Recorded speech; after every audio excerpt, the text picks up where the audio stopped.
नमस्कार, मैं हूं मोहित चौधरी और आप सभी का स्वागत है इस बुलेटिन में। आपको बता दें कि पूरे देश में लगातार कोरोना वायरस का आतंक जारी है।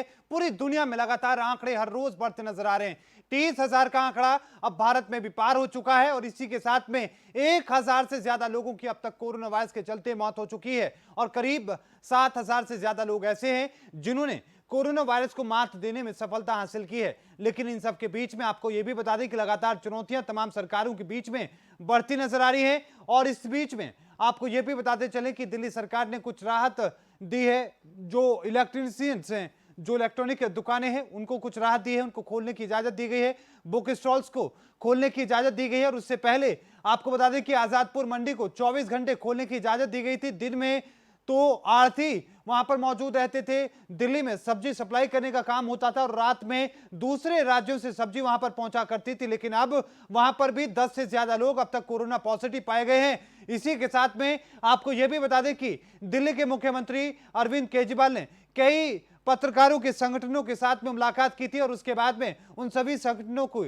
उनको भी टेस्ट किया गया था। कोरोना वायरस के इस कहर के बीच में सभी मीडिया कर्मी फिलहाल नेगेटिव पाए गए हैं। लेकिन इस बीच आपको यह भी बता दें कि पहले से ज्यादा सख्ती पूरे देश में देखने को मिल रही है। लॉकडाउन 2.0 अब अपने अंतिम पड़ाव में है और इसी के साथ में लॉकडाउन 3.0 की अब सुगबुगाहट और आहट अब सुनने में आ रही है, देखने को मिल रही है।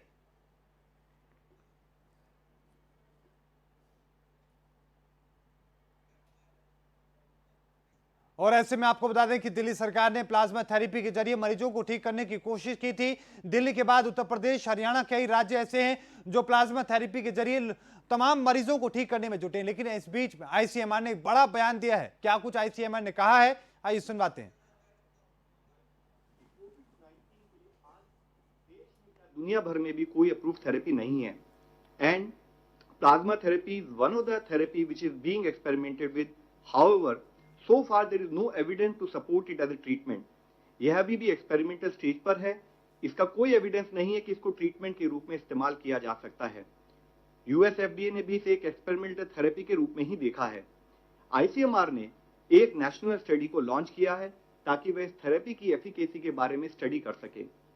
इसलिए इस विषय में यह क्लैरिफाई करना बहुत जरूरी है, अति आवश्यक है कि जब तक कि आईसीएमआर अपनी स्टडी को कंक्लूड ना कर ले, रोबस्ट साइंटिफिक प्रूफ अवेलेबल ना हो, तब तक इस थेरेपी को केवल हम या तो रिसर्च या ट्रायल पर्पस के लिए ही उपयोग करें।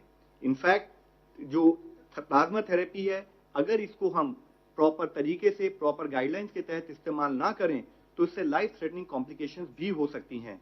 जब तक यह थेरेपी प्रॉपरली अप्रूव नहीं है या इसकी इफेक्टिवनेस सिद्ध नहीं हुई है, तब तक इसके बारे में किसी भी तरह का दावा किसी भी स्थाई पर करा जाना बिल्कुल अनुचित है।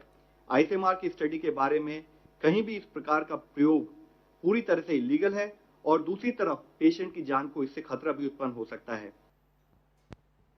चर्चा की शुरुआत करें उससे पहले इस वक्त एक बड़ी खबर सामने आ रही है। आपको बताएं इस वक्त की बड़ी और अहम खबर आपकी टीवी स्क्रीन पर। आपको बता दें कि बॉलीवुड एक्टर इमरान खान अब नहीं रहे। मशहूर एक्टर इरफान खान को लेकर ये बड़ी खबर है। इरफान खान को लेकर इस वक्त की बड़ी खबर, मशहूर एक्टर इरफान खान को लेकर ये बड़ी और महत्वपूर्ण खबर आपकी टीवी स्क्रीन पर। नहीं रहे हैं मशहूर एक्टर इरफान खान।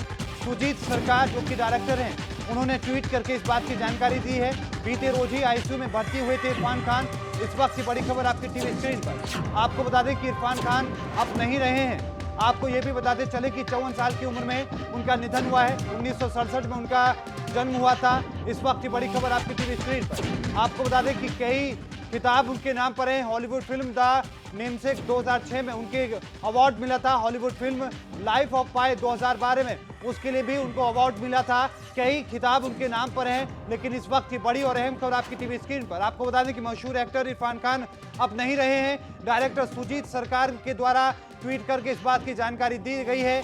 इस वक्त की बड़ी और अहम खबर आपकी टीवी स्क्रीन पर ओके इंडिया आप तक पहुंचा रहा है। बॉलीवुड दिग्गज इरफान खान अब नहीं रहे हैं, इस बात की ट्वीट के जरिए जानकारी दी गई है। आपको बता दें कि डायरेक्टर हैं जिनके द्वारा इस बात की जानकारी दी गई है। इस वक्त की बड़ी खबर आपकी टीवी स्क्रीन पर। आपको बता दें कि सुजीत सरकार ने कहा है कि मेरे दोस्त इरफान, तुम लड़े और लंबी लड़ाई तुमने लड़ी, मैं तुम पर कोई हमेशा गर्व करता रहूंगा। और इसी के साथ में आपको ये भी बताते चले, उन्होंने इस बात की भी सूचना दी है कि वो नहीं रहे, लेकिन इसके बाद में आपको ये भी बताते चले कि मुख्यमंत्री अरविंद केजरीवाल ने भी इसको लेकर ट्वीट किया है और दुख जाहिर किया है, श्रद्धांजलि अर्पित की है। इरफान खान के निधन को लेकर स्तब्ध हूं, ऐसा उनका कहना है। अरविंद केजरीवाल का हमारे वक्त के सबसे शानदार एक्टर रहे हैं, उनके काम को हमेशा याद रखा जाएगा, श्रद्धांजलि अर्पित करता हूं। मुख्यमंत्री अरविंद केजरीवाल के द्वारा भी ट्वीट करके शोक व्यक्त किया गया है। इस वक्त की बड़ी खबर आपकी टीवी स्क्रीन पर। आपको बता दें कि आखिरी फिल्म इरफान खान की अंग्रेजी मीडियम थी। मुंबई के आपको बताएं कि कोली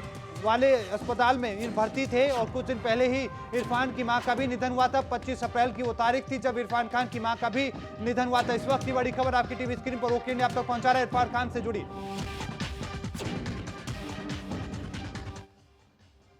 अब रुक करते हैं आप चर्चा का। आपको बता दें कि लगातार जो आंकड़े हैं पूरे देश में लगातार बढ़ते जा रहे हैं। पूरे देश में 30,000 से ज्यादा आंकड़े अब तक सामने आ चुके हैं। लगातार कोशिश यही की जा रही है कि इन आंकड़ों पर किसी तरीके से रोक लगाई जा सके। केंद्र सरकार से राज्य सरकारों के बीच में लगातार एक तालमेल देखने को मिल रहा है और इस तालमेल को बनाने में दोनों सरकारें लगातार जुटी हैं कि किसी तरीके से इन बढ़ते आंकड़ों को रोका जा सके। लेकिन महाराष्ट्र की स्थिति फिलहाल सबसे ज्यादा भयानक है, क्योंकि सबसे ज्यादा आंकड़े वहां पर हैं। 369 से ज्यादा लोगों की मौत अकेले महाराष्ट्र में हो चुकी है। उसके बाद गुजरात सामने है, जहां पर गुजरात में भी दूसरे नंबर पर सबसे ज्यादा मौतें हुई हैं। और इसी को लेकर हम चर्चा करेंगे। हमारे साथ आज चर्चा में सीमा गिल हमारे साथ हैं, वरिष्ठ पत्रकार हैं, आपका स्वागत है वोक इंडिया पर। संदीप चौधरी हमारे साथ हैं, पॉलिटिकल एक्सपर्ट, आपका भी सर स्वागत है वोक इंडिया पर। वरिष्ठ सहयोगी नीरज शर्मा हमारे साथ हैं, आपका भी सर बहुत बहुत स्वागत है वोक इंडिया पर। नीरज शर्मा, सबसे पहले आंकड़ों पर नजर डालें, क्या कुछ अपडेट आंकड़ों को लेकर है? जो है हिंदुस्तान में मरीजों की संख्या जो है वो बढ़ रही है, मृतकों की संख्या में भी काफ़ी ज़्यादा इजाफा हो रहा है। पर जिस तरीके से मरीजों की संख्या पिछले दिनों दुगनी हो रही है, कहीं ना कहीं वो चिंता का विषय बना हुआ है। अगर हम 5,000 तक अगर देश में आंकड़े की बात करते हैं, 0 से 5,000, तो उन आंकड़ों को पहुँचने में देश में तकरीबन जो है 68 दिन लगे थे। ऐसे में ग्रोथ रेट जो थी वो 18.6 थी। वहीं अगर 10,000 तक के आंकड़ों की बात करते हैं तो वो महज 6 दिन में जो है देश में पहुँचे थे। ऐसे में 10 से 15,000 के जो मरीजों की जो संख्या थी वो महज 5 दिन में पहुंची थी। 15 से 20,000 में अगर मरीजों की संख्या में अगर बात करें कितने दिन लगे, तो उसमें महज 3 दिन लगे थे। वहीं 25,000 में 4 दिन, और अब 25 से 30,000 में मरीजों की संख्या पहुंचने में महज मोहित वो 3 दिन लगे हैं। जो फीसदी जो आंकड़ा 18.6 से शुरू हुआ था वो अब 6.4 तक पहुंच चुका है। मतलब कि रफ्तार जो है वो काफ़ी तेज़ी से बढ़ रही है जिस तरीके से। पर फिर भी ये रफ्तार दुनिया के अन्य देशों के मुकाबले इतना नहीं है। पर फिर भी भारत में जो संख्या 100 में आ रही थी, अब वो कहीं ना कहीं 1000 में आ रही है, और अब वो संख्या हजारों से भी कहीं ना कहीं ऊपर आ रही है। और अगर हम कल की बात करते तो मरने वालों की संख्या कल सबसे ज़्यादा रही 73 की पिछले 24 घंटों में। मोहित जी बिल्कुल। संदीप चौधरी सर, आप बढ़ते आंकड़ों पर क्या कहेंगे? 30,000 का आंकड़ा अब पूरे देश में पार हो चुका है। देखिए मोहित जी, सबसे पहले इरफान खान को श्रद्धांजलि देता हूँ जी। और इसके बाद जब बात आती है कोरोना की, तो वाकई एक बड़ी दुखदाई घड़ी है और पूरी हिंदुस्तान के साथ पूरी दुनिया इस चीज को फेस कर रही है जी। और एक डर का माहौल आज की तारीख में समाज में बन चुका है। बिल्कुल। सब्जी लेने वाले से सब्जी लेने में डर लगता है, बिल्कुल। अपने घर में कोई आता है उससे मिलने में डर लगता है।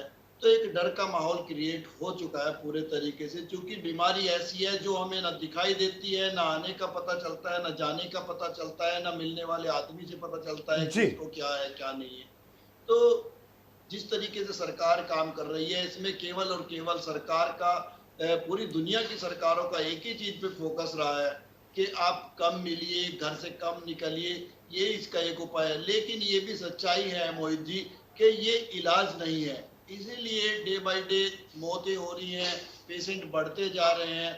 और आपको मैं कल की एक घटना बता दूं तो टोटल टीवी की एंकर हमारी बहुत अच्छी साथी बिल्कुल बिल्कुल रंजना शर्मा जी को भी पॉजिटिव पाया गया है और उनके पूरे चैनल को बंद कर दिया गया है। करीब 100 लोगों को क्वारंटाइन किया गया है। तो इन चीजों से कब बाहर निकल पाएंगे, कब इसका वैक्सीन आएगा, ये सोचने वाली बात है। बिल्कुल। सीमा गिल मैम, आप किस तरीके से देख रही हैं बढ़ते आंकड़ों को, क्योंकि अब तो 1000 से ज्यादा लोगों की मौत भी हो चुकी है? जी। जिस चीज का डर है वो यही है, मुझे क्या सभी को मुझे लगता है वो यही है कि जो चेन जो एक डेवलप होती है ना, उसको तोड़ना बड़ा मुश्किल होता है। जी।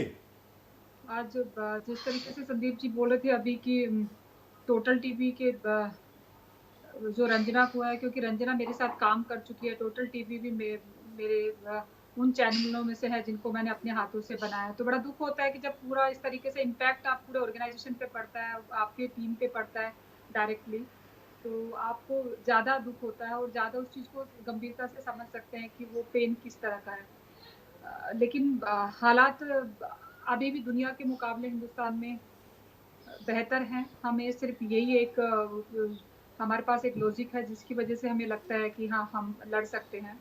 अभी भी सावधानी हमें बरतेंगे तो हमारे दूसरों के मुकाबले हमारे पास ज़्यादा स्ट्रेंथ है लड़ने की, जी। क्योंकि हम ज्योग्राफिकली उस तरीके से फैले हुए हैं। तो मुझे लगता है कि हमें आज खासकर इस बात पे जोर देने की ज़रूरत है कि हमारे पास क्या स्ट्रेंथ है और उस पे हम किस तरीके से काम करें। लेकिन मैम, बहुत सारे ऐसे लोग हैं जो डरे हुए हैं, सहमे हुए हैं। वो ये कह रहे हैं कि अमेरिका जैसे देश में इतनी मौतें हो चुकी हैं, 55,000 से ज्यादा मौतें, तो भारत में तो अभी शुरुआत है, बहुत ज्यादा आंकड़ा बढ़ेगा। तो ऐसी इस तरह की बातें लोग कर रहे हैं। किस तरह से इसको देखा जाना चाहिए? क्या डरने की जरूरत है, या हमें जो दिशा निर्देश सरकार के द्वारा मिले हैं उससे हमें लड़ने की जरूरत है? मोहित, किसी भी लड़ाई से डर के आप लड़ नहीं सकते। जी। आप उसकी परेशानी को समझ के, एनालाइज करके, अपनी प्लानिंग बना के उसके अगेंस्ट में आपको खड़ा होना पड़ता है। जी। अगर आप डरेंगे तो फिर लड़ नहीं पाएंगे, बिल्कुल। क्योंकि डर में आप अपना बेहतर नहीं दे पाते हैं। तो आप अपने विवेक को संतुलित रखिए, डिसीजन लीजिए, सरकारों को समझिए, सिस्टम को समझिए, कहाँ पर क्या हम हेल्प कर सकते हैं उस बात पे ध्यान दीजिए। तो ये ज़्यादा ज़रूरी है एज कम्पेयर टू कि हम डर के क्योंकि डर के हमारी परिस्थिति और ख़राब हो सकती है। डर से हमारी बॉडी में टॉक्सिन डेवलप होंगे, हमारा इम्यून सिस्टम पे इफेक्ट पड़ेगा और बिल्कुल। वो सबसे बड़ा वीक पॉइंट है। तो बिल्कुल। डरना कोई सॉल्यूशन नहीं है, और डरना तो वैसे भी नहीं चाहिए हमें, क्योंकि व्यक्ति जब पैदा होता है तो उसके लिए तय होता है कि उसको मरना है। जी, लेकिन बिल्कुल। हम अपनी मौत से दूसरों को मौत बांट के जाएं, बस हमें उससे बचना है। बिल्कुल। ऐसा कोई हम कारण ना बने, दूसरों के लिए माध्यम ना बने कि हम अपने साथ साथ बहुत सारे लोगों को भी अपने साथ लेके जाएं, उनको इस तरह का इन्फ्लुएंस देके जाएं। तो आज हमें समझदारी से काम लेने की जरूरत है। एक मोरल सपोर्ट हमारे अंदर बल्कि ज्यादा होना चाहिए नॉर्मल सिचुएशन के हिसाब से, क्योंकि ये सिचुएशन से हम तभी लड़ सकते हैं जब हम सकारात्मक भाव के साथ में आगे बढ़ते हैं, सपोर्टिव नेचर के साथ आगे बढ़ते हैं, और पॉइंट आउट करते हैं कि कौन कौन सी चीजें हैं, कौन कौन सी जरूरतें हैं जिनको हमें ध्यान रखने की जरूरत है। जी बिल्कुल। संदीप चौधरी सर, इसको लेकर आप क्या कहना चाहेंगे, और साथ में क्या क्या अभी भारत कंट्रोल में आपको नजर आ रहा है? क्या जिस तरीके से भारत के साथ में हम देखें स्थिति को फिलहाल कंट्रोल में, सरकार दावा कर रही है कि यह कंट्रोल में है, चीजें नहीं बिगड़ेंगी। अमेरिका के राष्ट्रपति कहते हैं कि 1 लाख से ज्यादा लोगों की मौत होंगी। ताजा बयान में उन्होंने कहा कि 70,000 तक मौत होंगी। देखिए मोहित जी, ये तो एक अपना स्टेटमेंट कोई भी दे सकता है, लेकिन स्थिति ये है कि जब तक वैक्सीन नहीं आएगा, ये पिछले कुछ समय में हमें पता चल चुका है, जब से हम लॉकडाउन का पीरियड भी देख रहे हैं और पूरी दुनिया की स्थिति देख रहे हैं, कि जब तक प्रॉपर इसका इलाज नहीं आएगा, कोई दवाई नहीं आएगी, वैक्सीन नहीं आएगा, तो ये चीजें रुकने वाली नहीं है। आप लॉकडाउन करके स्लो कर सकते हो, और इस टाइम पे आपको एक चीज का ध्यान देने की जरूरत है कि जो हमारे देश में अभी कोरोना संक्रमित हो रहे हैं लोग, वो कैसे हो रहे हैं। देखिए, बसों से और ट्रेन से तो नहीं हो रहे हैं, हवाई जहाज से नहीं हो रहे हैं, ये चीज तो तय है जी। क्योंकि वो चीजें बंद है। है। अभी जो चीजें रनिंग में हैं, आपको उन पे ध्यान देने की जरूरत है। अभी प्रॉब्लम वहां से है, जिस तरीके से सब्जी मंडियों में सुबह के टाइम मेला लगता है, बिल्कुल। लोगों को अपने खाने का इंतजाम करने के लिए बाहर निकलना पड़ता है। तो इस चीज को हम कैसे छोटा कर सकते हैं, कैसे शॉर्ट में कर सकते हैं? क्या हमारे सब्जी मंडियां जो गांवों से निकल के 200 किलोमीटर का ट्रेवल करके दिल्ली आजादपुर मंडी में पहुंचती है, या हर डिस्ट्रिक्ट की मंडी में पहुंचती है, क्या हम कुछ ऐसी व्यवस्था नहीं कर सकते जहां वो गांवों में सब्जियां होती है, वो नियर बाई के गांवों में चीजें चली जाएं और इस तरीके से मेला ना लगे? तो इन चीजों पे फोकस करने की जरूरत है, और एक इस बात पे ध्यान देने की जरूरत है मोहित जी, जिस तरीके से हम सोशल मीडिया में देख रहे हैं, हर घर में गोलगप्पे बनाए जा रहे हैं, टिक्की बनाई जा रही है, दही भल्ले बनाए जा रहे हैं, इमरती बनाई जा रही है, जलेबी बनाई जा रही है, रसगुल्ले बनाए जा रहे हैं। तो इसमें होता है क्या है मोहित जी, हर चीज तो हमारे घर में नहीं होती है अवेलेबल, क्योंकि हम हलवाई तो नहीं है ना, हमारी स्वीट्स की शॉप है। तो हमें ऐसे में क्या है, किसी ना किसी को घर के चौधरी को बाहर भेजना पड़ता है, कभी बच्चे को, कभी माता को, कभी बहन को भेजना पड़ता है, और वो जिस दुकान पे जाते हैं सामान लेने के लिए, जो किराना स्टोर है, उस पे लाइन लगी होती है, हर टाइम कोई ना कोई आदमी वहां पे कुछ सामान लेने के लिए खड़ा है। तो एक इन दुकानों से भी आज के टाइम में संक्रमण ज्यादा फैल रहा है, वो लोग भी संक्रमित हो जाते हैं। तो ये चीजें हैं जिनमें ध्यान देने की जरूरत है। आज सुबह हमने नाश्ता किया, हमारी मम्मी ने घर में चटनी बनाई और हमें बताई कि तुम्हारी दादी उस टाइम में चटनी से बनाती थी, चटनी से रोटी खाते थे। तो बिल्कुल। अभी वही वक्त है, हमें उस तरीके से जीना पड़ेगा, दही से, छाछ से, दूध से, चटनी से, रोटी, इस तरीके से आपको अपना पैर को घर निकलने से बाहर रोकना पड़ेगा। जी बिल्कुल बिल्कुल। नीरज, मैं आपका रुख करना चाहूंगा, रिकवरी रेट की अगर हम बात करें, रिकवरी फिलहाल देश में क्या देखने को मिल रही है? भारत के हिसाब से हम बात करें या दूसरे देशों के मुकाबले हम रिकवरी अगर देखते हैं तो भारत की स्थिति कहां पर है, क्या अपडेट है? वो ज़रूर रिकवरी रेट की बात करते हैं तो ज़रूर भारत में रिकवरी रेट अन्य देशों के मुकाबले काफ़ी बेहतर नज़र आ रहा है और प्रति 3 दिन बाद रिकवरी परसेंटेज जो है वो तकरीबन 3% का इजाफा जो उसमें हो रहा है। जी। अगर अब तक की बात करते हैं हिंदुस्तान में तो रिकवरी जो परसेंटेज है वो 23.3 है। मतलब कि भारत में कहीं ना कहीं लोग जो है जिस तरीके से संख्या बढ़ रही है उसी तरीके से कहीं ना कहीं लोग रिकवरी भी कर रहे हैं। यही वजह है कि पिछले अगर 17 जिलों की बात करते हैं तो उसमें पिछले 28 दिनों से कोई केस नहीं आया है। जी। कहीं ना कहीं ये भी भारत के लिए राहत भरी खबर है।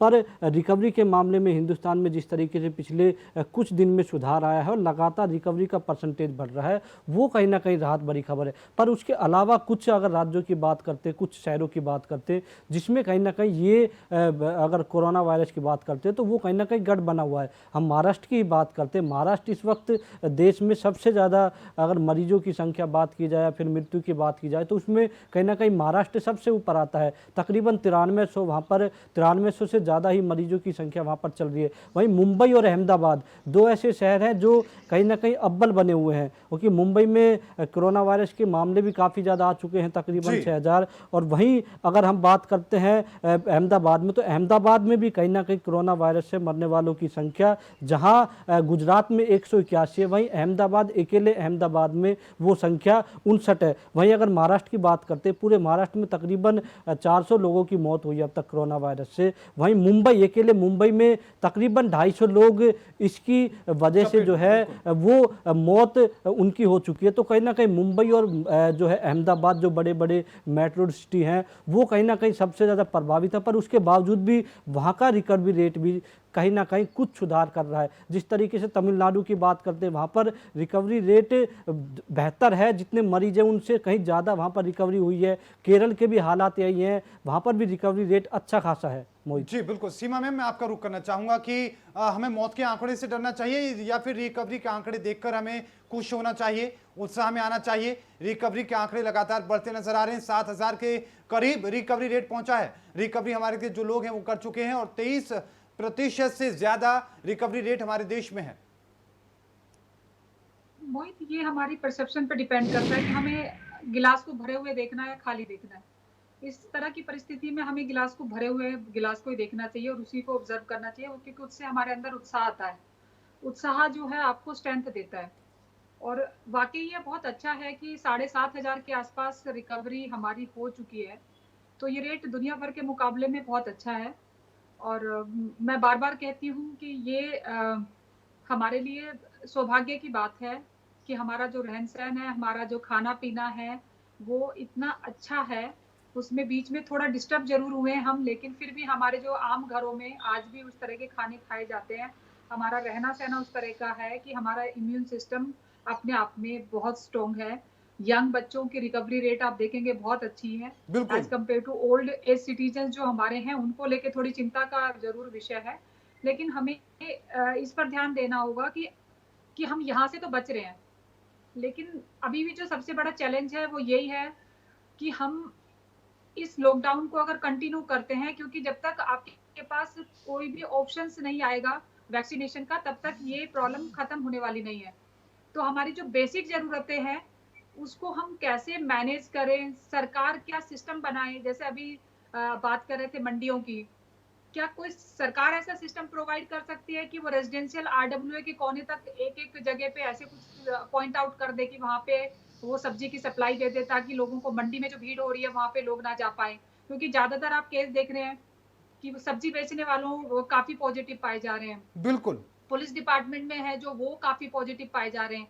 हरियाणा में तो ये बॉर्डर पे आप देखेंगे कि सरकारी गवर्नमेंट सर्वेंट है जो क्योंकि जिनको एक्सेस पास मिला वो कई बार बहुत इजीली लेके निकल लेते हैं, तो सबको बैन कर दिया है। तो हमारा जहाँ पर हमारा एक्सेसिबल है तब भी हमें ये प्रिकॉशंस लेने हैं और सरकार को ये सुनिश्चित करना है कि आप आम आदमी की जो बेसिक जरूरतें हैं उसको कैसे पूरा करें।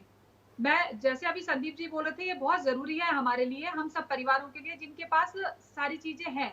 हमें पता नहीं है लड़ाई कितनी लंबी है, तो हमारे घरों में अगर कुछ चीजें रखी भी हुई हैं तो हमें उनको बचा के रखना चाहिए, ताकि हमें लंबे टाइम तक स्ट्रगल करना पड़ सके, तो हम सरवाइव कर सके। हर रोज अगर हम एक्स्ट्रा तली हुई चीजें करेंगे तो हो सकता है हमारे पास ऑयल जो है स्टॉक में वो खत्म हो जाए, बाकी तमाम चीजें हमारी किचन की खत्म होने लग जाए, तो हमें ये बिल्कुल। ध्यान रखना पड़ेगा।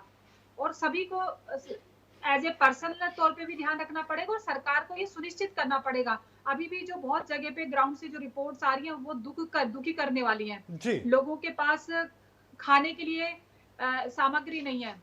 जो हमारे जैसे जो सोशल एनजीओ में से जुड़े हुए लोग हैं या सरकार की जो एजेंसीज हैं, वो जो फूड सप्लाई दे देती हैं उसमें वो दिन में 1 बार दें, 2 बार दें, या कई बार 1 बार भी नहीं मिल रहा है। ऐसे ऐसे लोग हैं जिनकी पूरी फैमिली, बच्चे हैं, प्रेग्नेंट लेडीज हैं, उनको पूरे दिन में 1 बार भी खाना नहीं मिल रहा है। बिल्कुल। तो सरकार और स्टेट की जो गवर्नमेंट है उनको ये सुनिश्चित करना बहुत जरूरी है, अदरवाइज हम हार जाएंगे। हार जाएंगे, बिल्कुल। आ- संदीप चौधरी सर, मैं आपका रुख करूंगा रिकवरी के रेट पर। आप किस तरीके से रिकवरी को देख रहे हैं? 23% की रिकवरी आपके लिए क्या मायने रखती है, और क्या सरकार के लिए एक राहत की खबर भी है, देश के लिए राहत की खबर है? देखिए, रिकवरी जितनी भी होती है मोहित जी, वो अच्छी बात है, समाज के लिए भी, उन घरों के लिए भी, उन परिवारों के लिए भी जिनके लोग रिकवर करते हैं। लेकिन बात फिर वहीं आ जाती है कि हम कब तक इस तरीके से चलेंगे और हम कब अपनी जिम्मेदारी समझेंगे। हमें अपनी जिम्मेदारी का निर्वह करना पड़ेगा। सरकार जिन चीजों पे फोकस कर रही है, सरकार ने अपनी अर्थव्यवस्था हमारे लिए बर्बाद कर दी है, तो हम अपनी जिम्मेदारी समझनी पड़ेगी। हमें घरों में अपने पैर रोकने पड़ेंगे, तभी जाके हम इस लड़ाई से लड़ सकते हैं। इस लड़ाई से मिलके लड़ना पड़ेगा। अकेले मोदी जी इस लड़ाई से नहीं लड़ सकते, या अकेले योगी जी इस लड़ाई से नहीं लड़ सकते। एक दूसरे की हमें ताकत बननी पड़ेगी। पड़ोसी के यहाँ प्रॉब्लम है तो उसकी प्रॉब्लम भी सोल्व करनी पड़ेगी। तो ये चैन हमें ताकत बनानी पड़ेगी, अपनी कमजोरी नहीं बनानी है। जैसा अभी सीमा जी ने बताया, सब्जी वालों से फैल रही है या दूसरे इस तरीके के लोग हैं, तो उन चीजों को आपको सॉर्ट आउट करना पड़ेगा। कहाँ पे प्रॉब्लम है, कैसे हम मिलकर काम कर सकते हैं। और हर चीज के लिए हम सरकार की तरफ नहीं देख सकते। हमारे इतने सिस्टम बने हुए हैं आजकल, जिस तरीके से RWA है या हर जगह कॉलोनी बनी हुई है, सोसाइटीज हैं, तो वो लोग भी अपनी जिम्मेदारी समझें और चीजों को मैनेज करें। हर आदमी पढ़ा लिखा है, ये बात मुझे और आपको पता चल चुकी है कि ये किस तरीके से फैलता है। जितना हम रिजर्व रखेंगे अपने आप को, उतना ज्यादा हमारे बचने के चांसेस। जितना हम बाहर निकलेंगे, घूमेंगे फिरेंगे, तो संक्रमित होने के चांसेस ज्यादा हैं। नीरज, अगर हम बात करें लॉकडाउन की, क्योंकि आंकड़े जिस तरीके से बढ़ तो रहे हैं लेकिन रिकवरी रेट बढ़ रहा है। आधे से ज्यादा भारत अभी फिलहाल कोरोना मुक्त भी है, कई राज्य कोरोना मुक्त हैं, और ऐसे में लॉकडाउन को लेकर लगातार लोगों के जहन में सवाल है कि लॉकडाउन अभी 3 तारीख को खत्म होगा या आगे बढ़ाया जाएगा। इसको लेकर क्या कुछ अपडेट है?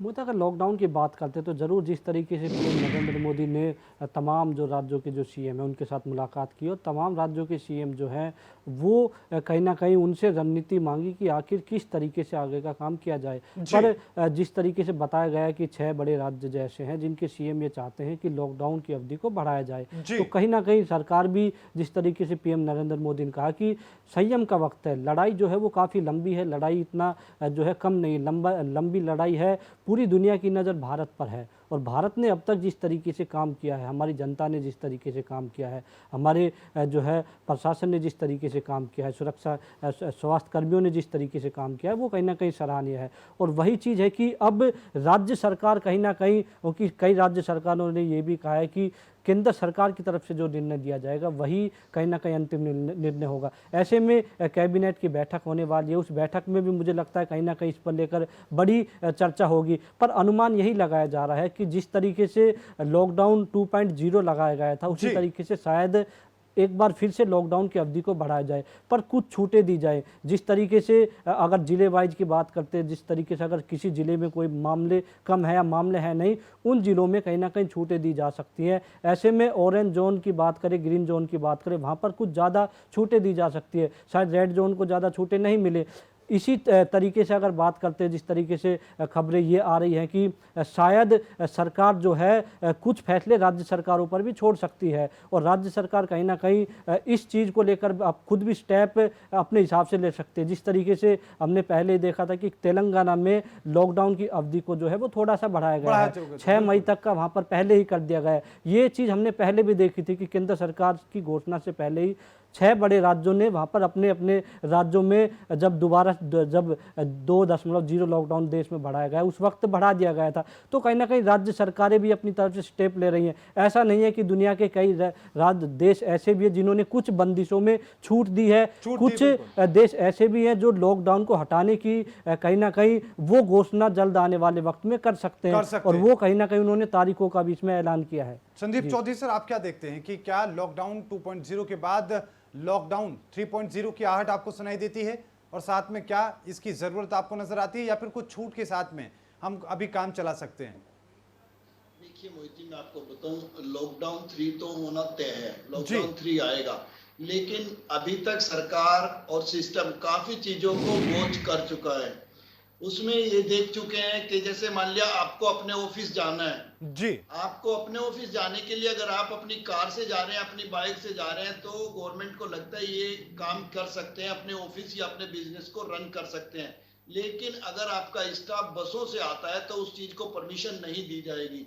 तो कुछ पॉइंट्स हैं जो सरकार ने सॉर्ट आउट कर लिए हैं, जिस तरीके से कि बसेस अभी चलानी है या नहीं चलानी है तो उनको मालूम है अभी नहीं चलानी है। जिस तरीके से ट्रेनें अभी चलानी है या नहीं चलानी है, सरकार को मालूम है ट्रेनें अभी नहीं चलानी है। तो सरकार ने वो सब पॉइंट सॉर्ट आउट किए हैं जहां पे पब्लिक गैदरिंग हो सकती है, जैसे स्कूल कॉलेजेस हो गए, मॉल्स हो गए, आपके थिएटर्स हो गए, बस स्टैंड, रेलवे स्टेशन, तो इन चीजों को परमिशन नहीं दी जाएगी।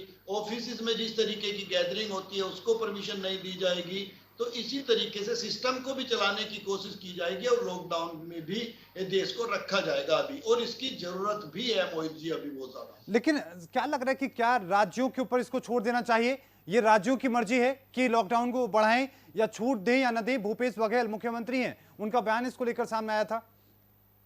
ठीक है मोहित जी, इस चीज को हम ज्यादा तुल नहीं दे सकते। एक ही बात है, वो राज्य सरकारों की भी वही पेन है अपने लोगों की जान ना जाए, केंद्र सरकार का भी वही पेन है कि अपने लोगों की जान ना जाए। वही लोग, वही जनता केंद्र सरकार की है, वही लोग, वही जनता प्रदेश सरकारों की है। लेकिन इतना हो सकता है कि जितनी नजदीक से मॉनिटरिंग होती है वो अच्छा है, क्योंकि केंद्र सरकार पूरा देश देखती है। तो केंद्र सरकार ये कह सकती है कि हम हर प्रदेश का, हर मुख्यमंत्री का साथ देने को तैयार है, जिस तरीके की मदद चाहिए हम पहुंचाएंगे। वो अपने लेवल पे भी देखे कहाँ किसको छूट देनी है, कहाँ नहीं देनी है। और ये काम अभी भी मोहित जी हो रहा है। प्रदेश सरकारें पूरे तरीके से देख रही है कहाँ क्या करना है, किसको लाना है, किसको छोड़काना है। तो हमारे जो मजदूर भाई लोग इधर उधर फंसे हुए थे उनको भी निकालना, बिल्कुल निकाल रही है। तो राज्य सरकारें अपना काम कर रही है जिम्मेदारी के साथ। ठीक है सीमा गिल मैम, आपसे भी यही सवाल पूछूंगा कि क्या सरकार इस स्थिति में नजर आ रही है कि लॉकडाउन को और आगे बढ़ाया जाए, अर्थव्यवस्था के मामले से देखें या फिर हम तैयारियों के लिहाज से देखें। लेकिन उससे पहले हमें एक छोटे से ब्रेक पर जाना होगा। ब्रेक के उस पार फिर हम जानने की कोशिश करेंगे कि लॉकडाउन के साथ साथ देश की अर्थव्यवस्था की किस तरह की स्थिति है और क्या देश उसको वहन करने लायक देखने को मिल रहा है। रुकेंगे एक छोटे से ब्रेक के लिए, जल्द हाजिर होते हैं।